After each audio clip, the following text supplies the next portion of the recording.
بسم الله الرحمن الرحيم. النهارده ان شاء الله عايزه اعمل لكم الكلوكوز. طبعا مش كتير قوي يعرف الكلوكوز، بس اللي بيستعمل حلويات وخصوصا الحلويات الشرقيه يعرفوا كويس. فانا الفتره اللي جايه ان شاء الله، طبعا رمضان وكل سنه وانتم طيبين، رمضان كريم، فحاول اعمل لكم الجلوكوز عشان نستخدمه في كل مكونات. هو مكون من المكونات اللي بتتعمل منها الحلويات الشرقيه، او الشربات تحديدا بتاع الكنافه او القطايف او البسبوسه بالذات، وهو بيبقى مكون اساسي في البسبوسه كمان. فهنحاول نعمله ويبقى عندنا نعمله في البيت بمنتهى السهوله ومكونات بسيطه يعني موجوده عندنا في البيت. فهو بسيط جدا وبيتعمل بمنتهى السهوله. مكوناته هي كوبايتين مج من ده سكر، سكر خرز عادي، ومعلقه ليمون، عصير ليمون، او ممكن معلقه خل ابيض، ذره ملح. هنا بقى الميه، انا هنا غاليه ميه وحطاها، وطبعا انا معيراها معيراها حوالي 180 جرام ميه، او ممكن انا عيرتها تحديدا يعني في نفس المج اللي انا عملت فيه السكر، حوالي كوبايه الا ربع ميه، كوبايه الا ربع ميه، وميه سخنه عشان يدوب فيها السكر بسرعه. هنا الجلوكوز هنعمله وهنشوفه يتعمل ازاي بمنتهى البساطه، ويتخزن عندك في البيت، تعملي منه كل الحلويات اللي انت عايزاها ويكون فيها جلوكوز. هنحطه في برطمان ونشيله. بلاش في التلاجة لانه هو بيبقى جامد قوي، فلما بتحطيه في التلاجة بيجمد اكتر، فحطيه عندك بره عادي وتستخدميه في عمل الشربات، شربات البسبوسة، شربات الكنافة. ما بيخليش الشربات يسكر، او في البسبوسة نفسها. هنشوف يتعمل ازاي ويلا معايا. هنا انا ممكن اعمله بكوبايتين، وممكن تعمليه بكوبايه واحده. هيبقى محتاجه حوالي 90 جرام ميه، يعني كوبايه، يعني ربع كوبايه ونص الربع، يعني تعايري ربع كوبايه وبعد كده نص الربع، دي 90 جرام ميه لو كوبايه واحده. ومعلقه صغيره، هتبقى معلقه صغيره ليمون وذره برضو ملح. هنشوف بقى المكونات. هنجيب حله ونحط فيها السكر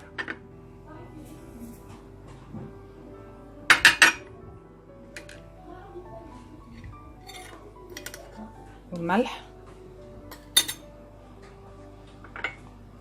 والميه ومعلقه الليمون،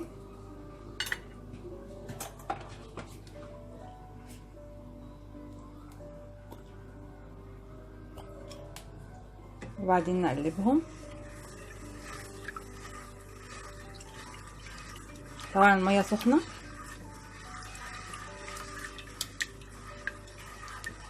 يلا بقى نحطهم على النار، يا دوبك بس تغلي، وبعد كده بقى نوطي عليها النار ونسيبه لغايه ما يبدا بقى ايه، هنشوف بقى برضو شكلها عامل ازاي لما نيجي نوريها لكم شكلها عامل ازاي هيبقى عامل زي كوره كده لما تيجي تعمليه بميه ساقعه، وبقى هنشوف شكلها. يلا معايا. هنا بقى بدأ يدوب السكر، وافضل اقلب فيه لغايه ما يدوب خالص. بعد ما بيغلي ما اجيش جنبه بقى، ما اقلبش فيه، لانه عشان لو بدات اقلب فيه وهو بعد ما يغلي هيسكر مني. فانا بقى ايه، افضل اقلب فيه كده لغايه ما السكر يدوب كده، وبعد ما يغلي بقى واشوفه بقى ان هو كل، يعني اجي على خطوه معينه كده الاقيه بدا البخار ما يطلعش منه، يعني ما بقاش الميه تطلع منه. فابدا بقى اروح جايبه ميه ساقعه من التلاجة، تكون ساقعه قوي، واحط بقى ايه، اخد منه بالمعلقه كده واحطها في الميه. لو بدات واحط ايدي وامسكها، لو لقيتها اتكورت في ايديا يبقى خلاص كده بدا ايه، خلاص هو يبقى الجلوكوز اتعمل. لكن لو ما دابت في قلب الميه يبقى خلاص الجلوكوز لسه ما بداش يستوي. فهنا دي خطوه اهي اهي.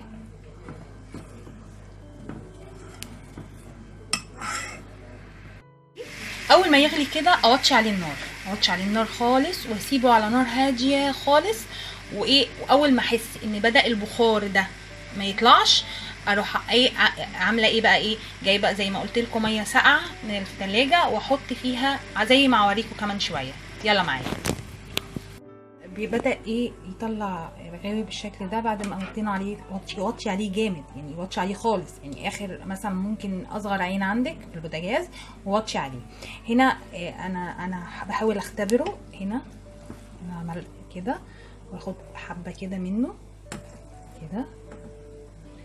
طبعا هنا حاطه انا طبق استانلس وفي ميه ساقعه قوي، ميه ساقعه من التلاجة، بختبره بشوف ان هو هيتكون معايا. فطبعا هنا لسه بدل لسه اروح مكرره تاني، ما سيبهوش يعني ما سيبش الجلوكوز عشان ما يعقدش جامد معايا. هنا عن اختبره تاني لغايه ما نوصل للدرجه اللي انا عايزاها، وهوريها لكم ازاي. اول ما ناخد برضو هنا منها نختبرها برضو كده، نحطها هنا كده شوفها. اول ما تبدأ معايا تعمل كده بقى بالشكل ده كده، اعرف على طول ان هو خلاص اطفي عليه خالص. وبعد كده بقى احطه في برطمان. يلا هنشوف شكله بقى بعد ما بيجمد بيبقى شكله عامل ازاي، زي الجلوكوز ولا لا. بقى بنحطه بعد ما يهدى شويه، احطه في برطمان.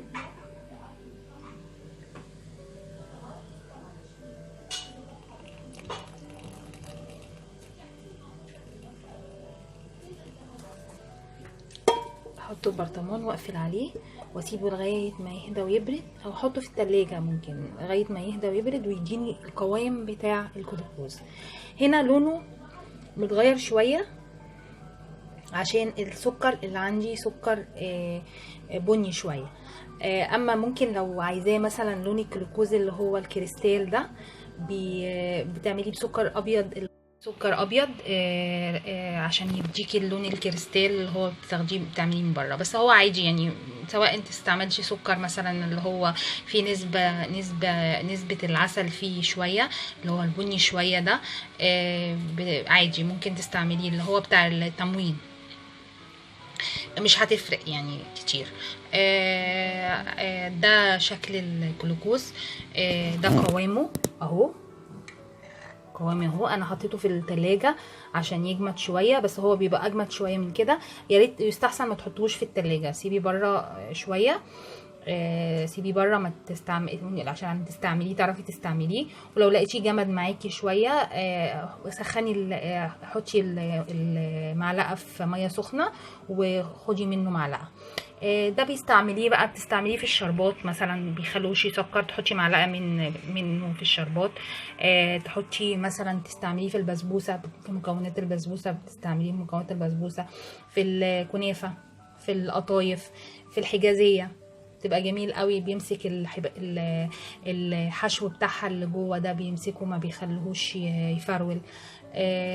كل الحلويات الشرقيه بتحتاجي الجلوكوز فيها، فعشان كده انا عملته، والفتره الجايه ان شاء الله هنستعمله. وده شكله وده قوامه اهو.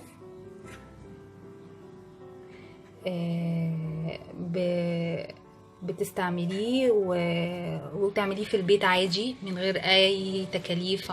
عندك مكوناته، وتغطيه كده وتقفليه وتحطيه لغايه ما تستعمليه من غير ما تشتريه من بره ولا حاجه. اتمنى اكون افدتكم والف شكر.